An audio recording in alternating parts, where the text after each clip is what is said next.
This is a solemn but a glorious hour. I only wish that Franklin D. Roosevelt had lived to witness this day. General Eisenhower informs me that the forces of Germany have surrendered to the United Nations. The flags of freedom fly all over Europe. For this victory, we join in offering our thanks to the Providence which has guided and sustained us through the dark days of adversity. Our rejoicing is sobered and subdued by a supreme consciousness of the terrible price we have paid to rid the world of Hitler and his evil band.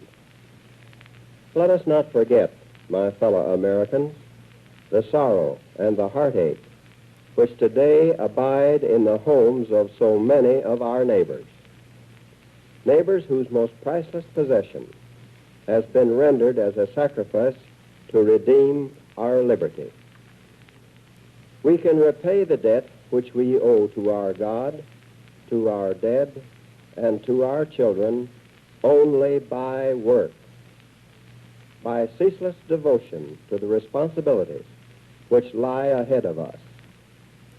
If I could give you a single watchword for the coming months, that word is work, work, and more work. We must work to finish the war. Our victory is but half won. The West is free, but the East is still in bondage to the treacherous tyranny of the Japanese. When the last Japanese division has surrendered unconditionally, then only will our fighting job be done. We must work to bind up the wounds of a suffering world, to build an abiding peace, a peace rooted in justice and in law. We can build such a peace only by hard, toilsome, painstaking work, by understanding and working with our allies in peace as we have in war. The job ahead is no less important, no less urgent, no less difficult than the task which now happily is done.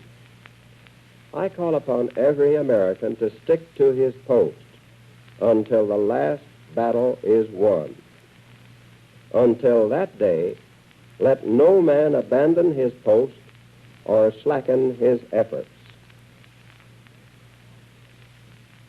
And now I want to read to you my formal proclamation of this occasion.